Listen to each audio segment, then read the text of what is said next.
All right, good morning and welcome to STL History Live. My name is Aaron Pelker and I'm a Community Engagement Coordinator at the Missouri History Museum. I want to thank you for spending part of your Tuesday morning with us. Before we get started, I do have a couple of brief remarks. The first is that this morning's presentation will last roughly about 30 minutes with another 10 minutes at the conclusion for audience question and answer. To submit a question, please find the Q&A box on the Zoom toolbar. We do ask that you wait until the conclusion of the presentation before you submit your question. Today's presentation is also being recorded, so if you need to step away from your computer or leave the presentation early, we will upload today's program to the Missouri Historical Society's YouTube page early next week. Your feedback is always important to us, so we would really appreciate it if you can answer a few questions for us after the conclusion of the program. A Kobo toolbox survey will soon open in another tab on your browser, so please keep an eye out for that when you leave the session. Lastly, we wouldn't be able to host programs like today's without the generous support of our museum members and city and county residents through the Zoom Museum Tax District. If you're already a museum member, thank you for your support. If you're not but would like to learn more about the membership process, please check out the chat feature on Zoom for a URL link to our membership page. So thanks again for joining us this morning. And with that, I'd like to turn it over to our presenters, David Lobig, Curator of Environmental Life at the Missouri Historical Society, and Regina Masadi, Director of Animal Care and Conservation at the Endangered Wolf Center, to talk about the story of Anna, historic wolf matriarch. So thanks for finding yourself here. Enjoy and take it away, David and Regina. Hi, everyone. I'm grateful to be here. Glad you're all tuning in. I'm going to share my screen now and tell us a little bit about Anna. Is everybody seeing that okay? Okay. So Anna was a Mexican wolf, formerly referred to as a Mexican gray wolf. Regina corrected me.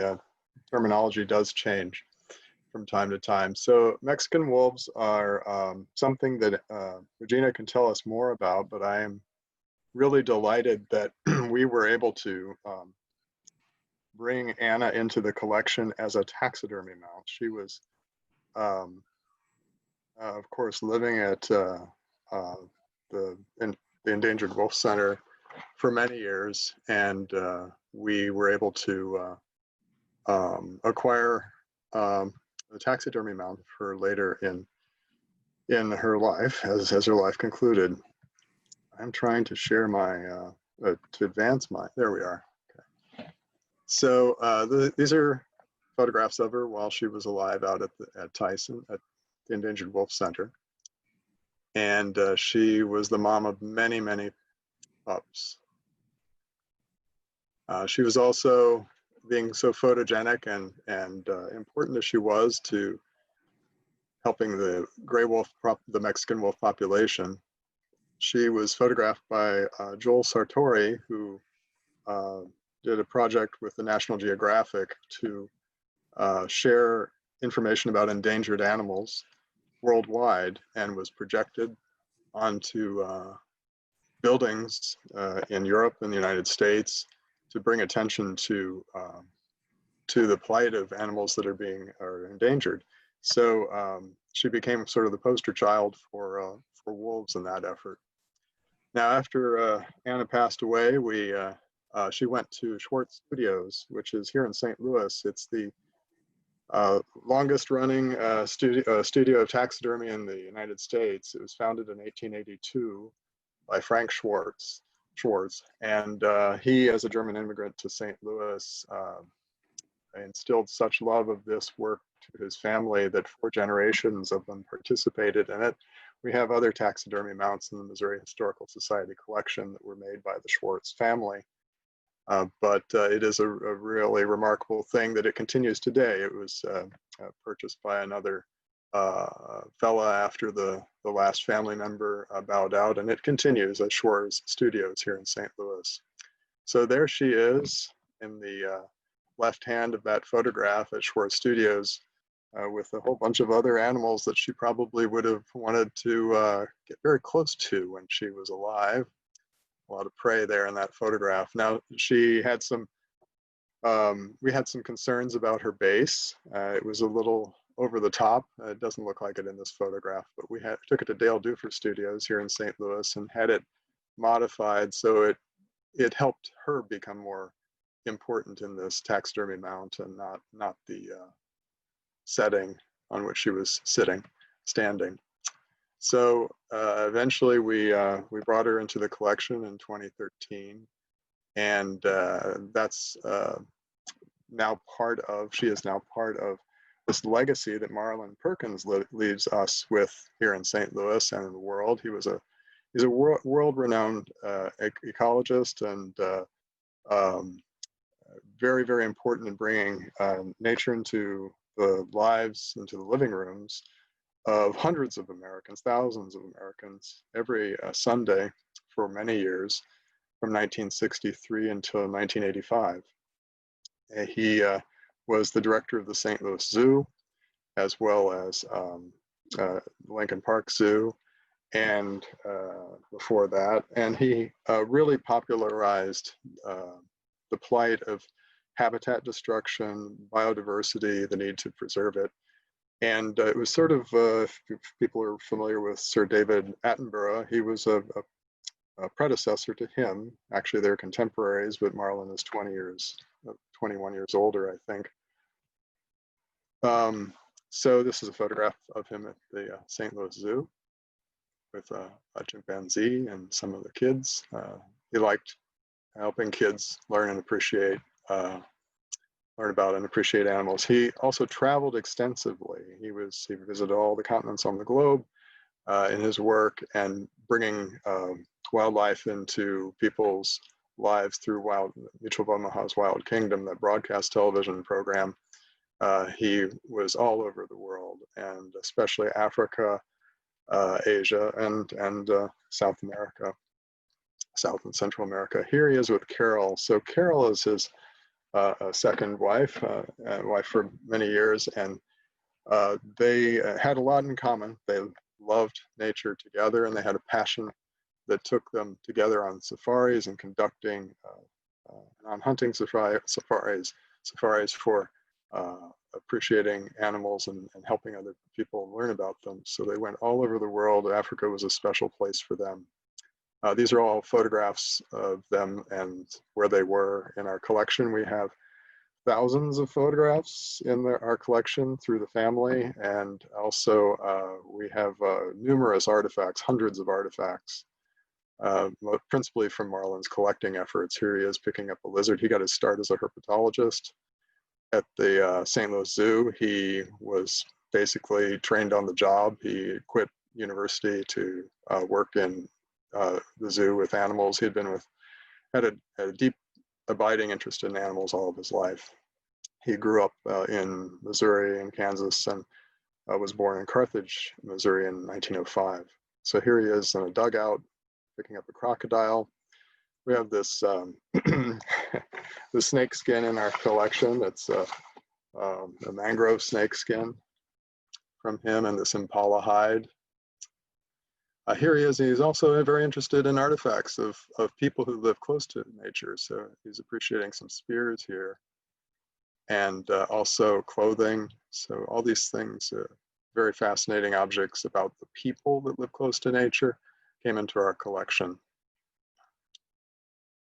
And he was also interested in prehistoric objects. So we have numerous lithics and fossils in the collection, hundreds of them that came out of his collecting efforts in Missouri and Illinois and nearby places. And here's a picture of some shark teeth, sand shark teeth that he collected.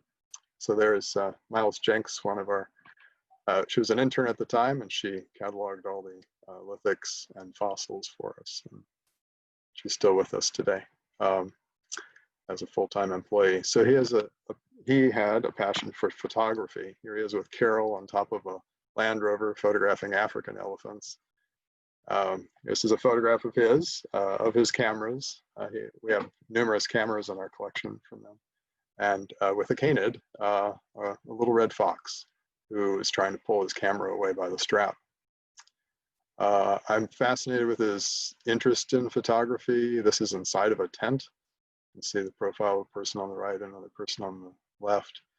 And as I said, we have several of his cameras in the collection. He liked Pentax and Minolta. And there he is, great photograph of him, enjoying himself. He loved to swim. He also published some books, Zoo Parade, which was about the first effort to broadcast about animals. When he was in Chicago, that started. And he published some books with Carol, his wife, I Saw You From Afar. And this is her book, The Shattered Skull, which examined man's past. They knew lots of people who were related to this rather small world at the time of environmental conservation. They knew also anthropologists like the Leakeys in Africa who were looking into man's origins, human origins. Now, this is a sign that is in one of the slides from his collection. I think that's really poignant. There are bulldozers and earth-moving equipment in the background that are destroying a part of Africa. I don't know where that is, but this is a saying that you see sometimes in the early 1900s in Europe, especially in Britain, in parks and places like that. Basically, an admonition to take care of the place that's of beauty and natural beauty. So of the people that he knew Joy Adamson from Born Free fame. There's a famous movie and book that Joy wrote.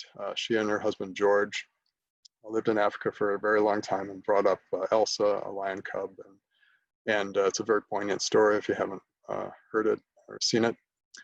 So it was Joy that encouraged the Perkinses to save another kind of apex predator, the wolves. And she said, well, why don't, you're concerned about this work, why don't you do it in the United States, in North America? There's an apex predator there that's having a very difficult time in survival. So they started the Wild Canid Survival and Research Center through her encouragement. And Owen Sexton, who was the top biologist at Washington University at the time, and who caused the university to acquire Tyson Valley Research Center from the US government, which they maintain today and is where the Endangered Wolf Center is today. Owen Sexton helped them out, as did Richard Dick Coles, who went on to become the second head of the Tyson Research Center. Fascinating people I got to know, not Joy Adamson, but the other two. Endangered Wolf Center is the outcome of the first iteration of the research center, and it's truly a gem in this community. And I want to learn more about it through Regina. So we'll say goodbye to Anna here. That's her taxidermy mount as it is in the Missouri Historical Society collection. And there's her piercing stare. Thank you. Regina? Yeah, you hit the nail on the head with Marlon and Carol's history. I mean, their effort to start the Endangered Wolf Center with their partners literally helped save 2 species from extinction. And I can share my screen if you would like to see a little bit about our Mexican wolf. You can do that real quick. And hello to everybody out there. Thank you for joining us today. It's actually a nice day outside, which is wonderful. There we go. So Anna, I feel like is the culmination of everything that Marlon and Carol and their partners started with the Endangered Wolf Center, with this dream to help save a species. And Joy put it in a great context for them is we often focus on endangered species in other countries, yet here in our own backyard, we have some of the most endangered species in the world in the United States. And at our center, at the Endangered Wolf Center, we have literally the 2 most endangered wolves in the world, the American red wolf and the Mexican wolf. And I work on the conservation for both of those species on the Management Species Survival Plan. And for the Mexican wolf, I'm also the Pup Foster Advisor, which is a really cool program that we are working on to save the Mexican wolf. But a little bit about the history of what Marlon and Carol have been able to do at the center, 3 of the species that we work with, we've actually helped with releases back out into the wild. And they founded the center as a conservation and science center with a focus on education. So those are our main goals and our mission. And when you have endangered species, things like making sure genetic diversity is good so that the population stays healthy so that you can save them, making sure that the animals that we have at our center, we can raise them in a way that they succeed out in the wild. And they help develop these innovative techniques on husbandry, which basically means animal care, so that we could do just that with our species. And we wouldn't have the Mexican wolf or the red wolf today without their foresight. And that is an incredible legacy to leave. And one of the reasons that people ask me all the time, if there's somebody in history that you could meet, who would you want to meet? And Marlon is definitely one of my top. I would love to be able to go back and just learn from him, and somebody who had that foresight. I mean, he created the Endangered Wolf Center before the Endangered Species Act was even a thing, you know, and to be able to see that a need for a center like this was out there was just incredible. And as I said, our mission is to help save endangered species through reintroduction and research and education.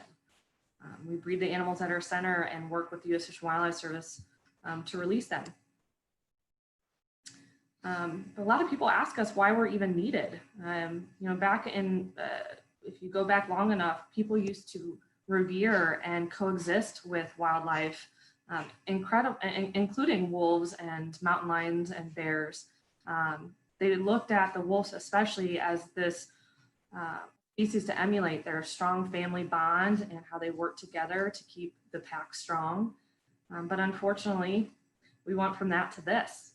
And it, you know, having worked with wolves out in the wild, how people could think of them as a big bad wolf always perplexed me. But if you look back at history, you can kind of see how we got to that point. You know, we went from a hunter-gatherer culture and society to sedentary, working on agriculture, starting to raise livestock. And we started to view nature as competition, whether it's insects or large carnivores or birds. We started to detach ourselves from nature in a way, and especially wolves. They got the brunt of it. And unfortunately, things like Little Red Riding Hood, Three Little Pigs, you think what you've grown up with, and you don't even realize that from the time of being a small child, you're inundated with this image of this big bad wolf. And what that does to our mindset really hinders conservation efforts, because if you fear something, you're not going to want to save it. And it still happens today. Frozen, Beauty and the Beast, The Gray. There are movies that are constantly coming out, books that are constantly coming out that have the wolf portrayed as this big bad wolf. And I took my daughter to see Frozen, not knowing there was this scene in it. And most people I talk to, they're like, oh, I don't remember wolves in Frozen.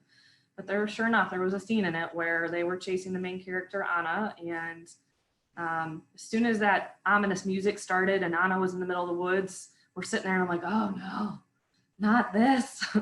And sure enough, it was wolves. And I wanted to leave. Every ounce of my body wanted to leave. But I used it as an experiment, and I watched my daughter. She was 4 at the time. And she was scared. You know, she was scared. And we talked about it after the movie, and she said, I said, how'd you feel about the wolves? And she goes, I didn't know that they were so dangerous. They're so scary. And, you know, I explained that they were just actors and they're just pretending, and that real wolves aren't like that. And she got it. But, you know, most people don't have a wolf biologist as a mom sitting there explaining that to them. And that can really hurt our conservation efforts if people are scared.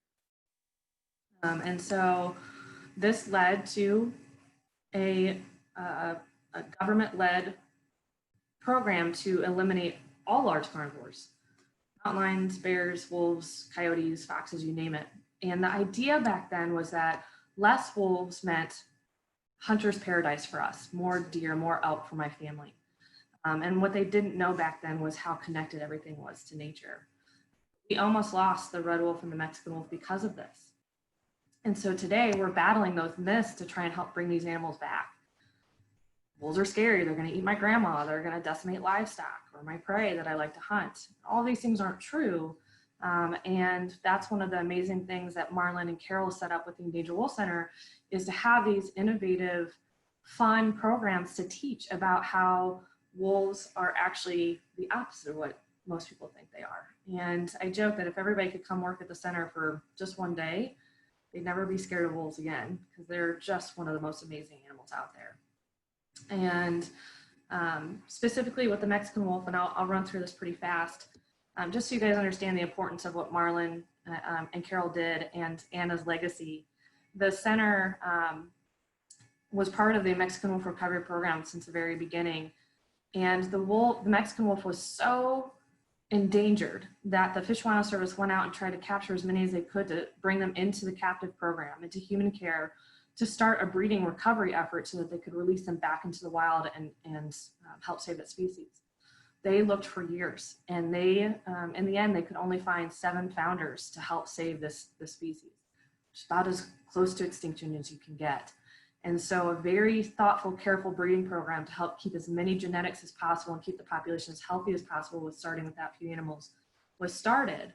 And we were able to release Mexican wolves. And the first wolves back in the landscape since 1980 was in 1998.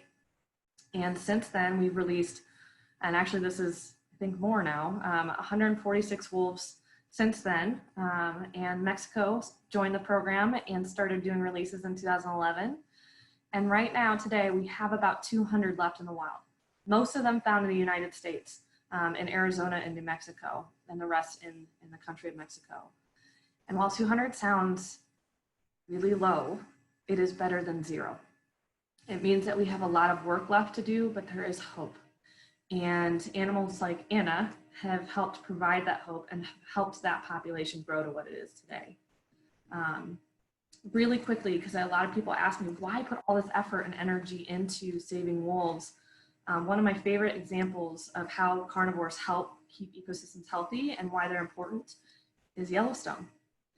They released the gray wolf there in 1995, and the gray wolf had been hunted out of that park and lost for over 70 years, and the park changed without it.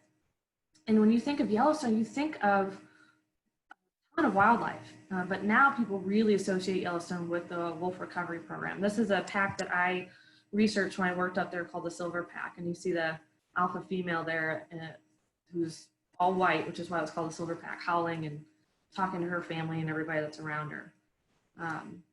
But without wolves, it was actually a plant biologist that noticed once they were returned after a few years that the park started to change. And you can see in the picture on the left that without wolves, the landscape had been denuded. There weren't very many trees. There weren't a lot of shrubs and bushes.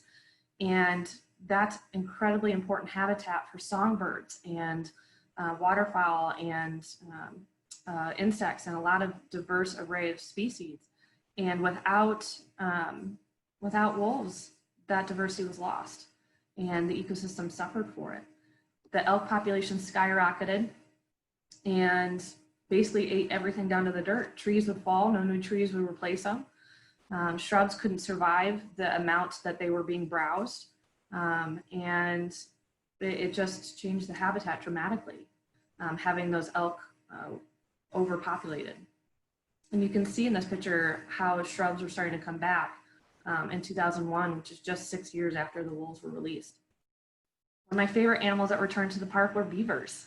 Without those trees, beavers left the park because obviously they have to make their homes out of dams and trees, but they make the dams out of trees.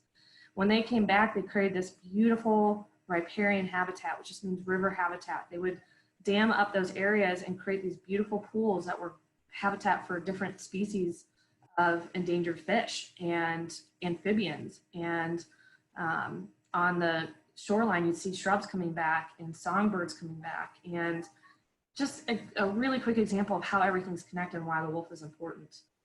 But they also benefit us. They help reduce disease that can get to our livestock and to us. They help reduce our farms being eaten by overpopulated livestock. They help reduce non-native destructive prey like feral hogs, and so many other reasons. So that's one of the reasons that we put so much effort into saving wolves, and why Anna's legacy was just amazing.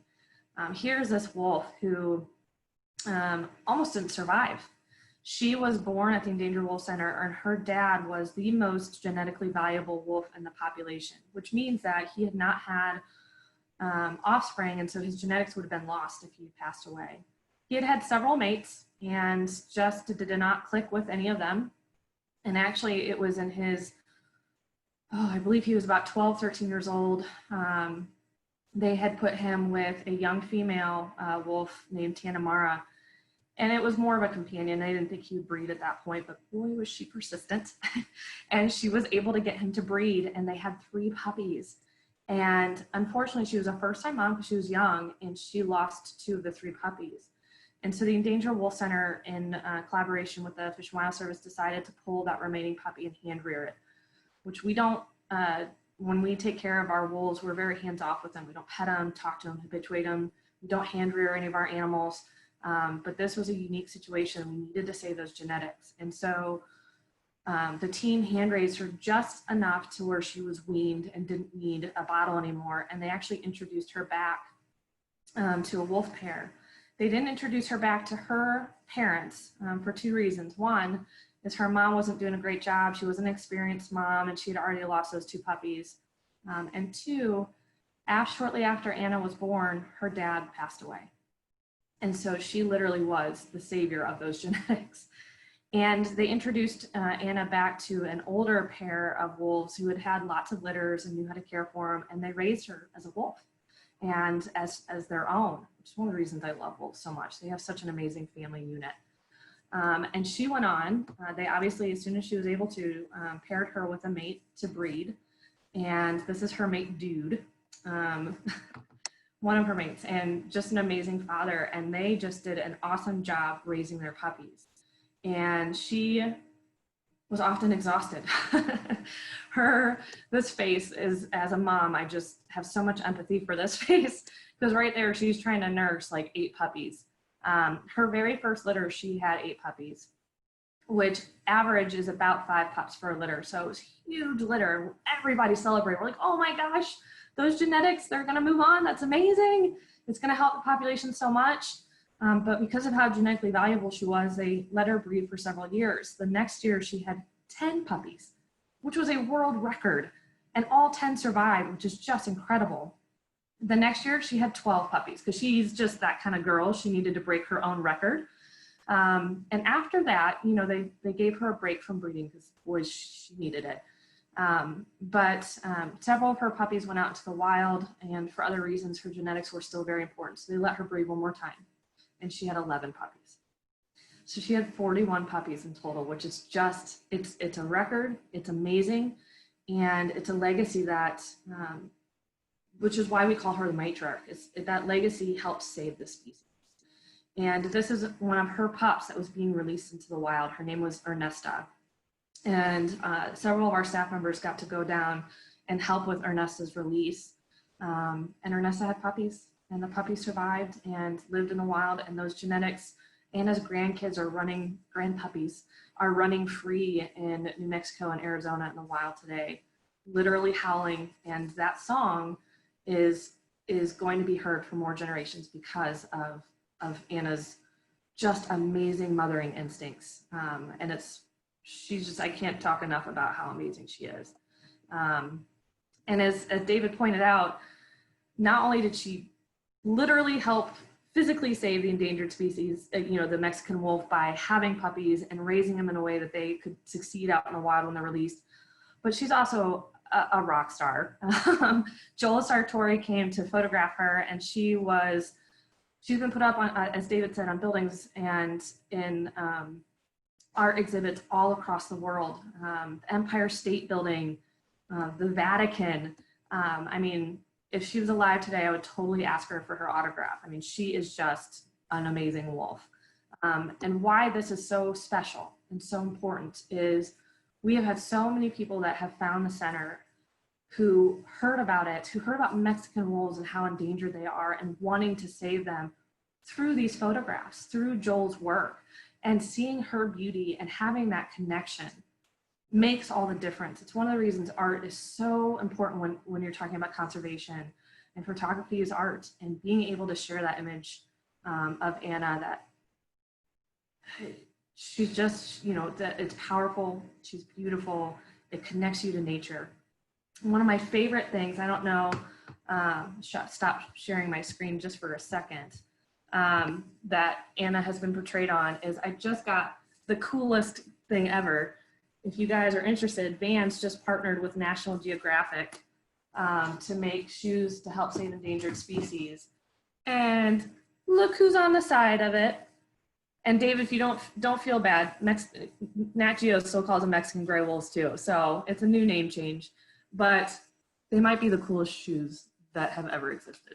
And I can't wait to wear them around. But, you know, that is a little bit about her history and how important Mexican wolves are to the ecosystem, and that legacy that Marlene Carroll left is, as a St. Louis, and one of the reasons I'm so proud to work here, is right here in St. Louis, we helped save 2 species from extinction.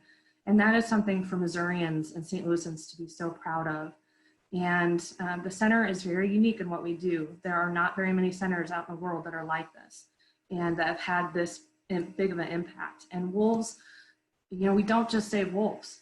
Wolves are an umbrella species, as we said. By saving them, we're helping save the ecosystem and all of those different animals that are underneath of them. They are truly an umbrella species, a keystone species. And one of the reasons that I love working with them is because of that. So my screen is frozen. I'm not sure why. But I don't know if you guys have any, if now is a time to stop and ask questions, or. I have a question. So how is the Endangered Wolf Center functioning now that school groups can't come out, and you know it's a hard thing to manage during the pandemic? Can you tell us a little bit how you function and how you get supported in the community? Yeah, that's a great question. So even though we're working with federally protected, critically endangered species, we don't get funding from the Fish and Wildlife Service to do our yearly day-to-day operations. It is a function that we are giving to the Fish and Wildlife Service by caring for these animals and raising them away to be able to release them. We rely solely on donations and people visiting. And so the pandemic has definitely hurt that, to be honest and blunt. We are a small center, strong, small but mighty is what I always like to say. But even through a pandemic, we have, you know, we've had to lay off some staff. We've had to make some major budget cuts, but conservation is our priority.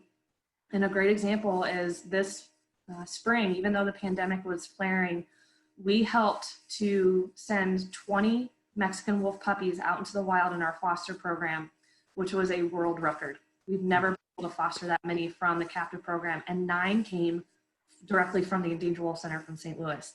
And to be able to continue that conservation despite the pandemic, to make sure that we didn't lose ground, was definitely a heroic effort. And it took every fiber of what we could do at that time to make sure it kept going. And it's something that I'm very proud of from the center's perspective of being able to keep that going.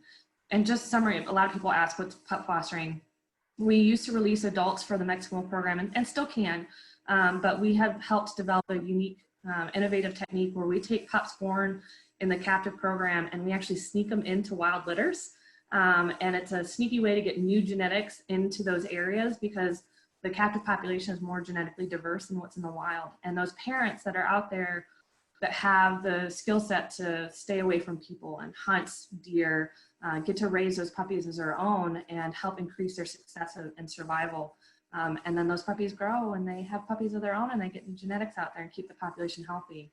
And it was actually Anna's daughter's litter that was the very first Mexican wolf pup, part of the first Mexican wolf pup foster program. So she has so many things that she's been able to do that have helped with this program. So, but we need help. You know, if anybody that's watching wants to support the center, you can check out our website, endangeredwolfcenter.org. We have some limited tours, and we also have virtual programs that you can come join, which are a lot of fun. Thanks again to Regina and David. We do have a couple of questions that I'll read off here for you guys to answer. And remember that you can still submit those questions through the Q&A dialog box on Zoom. So our first question, it's a comment and a question from Jean Ponzi. She says, wonderful program, David and Regina. As you're speaking, I have a photo of Anna's taxidermy mount on my screen taken when my husband, Dale Dufer, was making improvements to the mount base. It was a great honor to have her here. Wrote about her for the Healthy Planet. So glad to be able to hear your program today. And Jean's question is, what, if any, difference do you think it has made to have the Endangered Wolf Center here in St. Louis versus in a part of the continent closer to the natural habitat of wolves being protected and bred?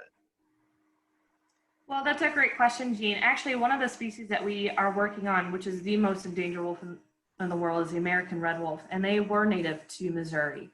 But actually, I think Marlin's having the center focused in the center of the country has actually been really amazing, because we've been able to work with all three recovery programs, from the gray wolves in the north, the Mexican wolves in the southwest, and the red wolves in the southeast, and have been able to have people from all over the country visit and learn from us.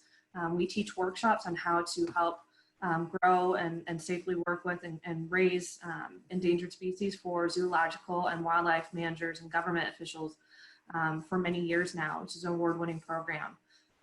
We do outreaches and virtual programs, and have visited both the Southwest and the Southeast, and do long distance programs, so we're able to work in those areas. But a lot of our partners that we work with in those areas have been able to help, and being able to support them and work with them has been really important too. So we kind of have our ability to reach a wide audience where we're located. And again, another reason I'm so proud of the center and being a St. Louisan. And I have to say, Jean, that is so cool that you have her on your computer, and what an amazing legacy. Just knowing that even now, after all of this, she gets to help inspire people at the Missouri History Museum even further. That is just Anna. It's just Looks like we have another question here from Sarah. She asks, what species do you have at the center? How do wolves and dogs interact? Wolves and coyotes?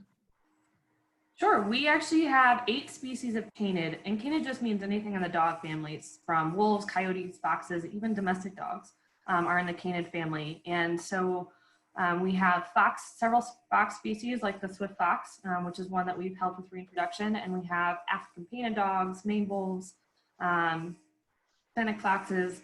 So it's a really neat program, and we also have some native Missouri species like possums and snakes and turtles that we're able to take to schools and help inspire children to become stewards of their ecosystem and learn how they can even start in their own backyard. So we have a really amazing group of animals that we work with, and we're very lucky for that. In terms of how do wolves and dogs interact, I'm assuming you mean domestic dogs, like your dogs. Well, just like out in the wild, wolves are very territorial, whether it's a coyote or a mountain lion, and they would be the same way with a domestic dog.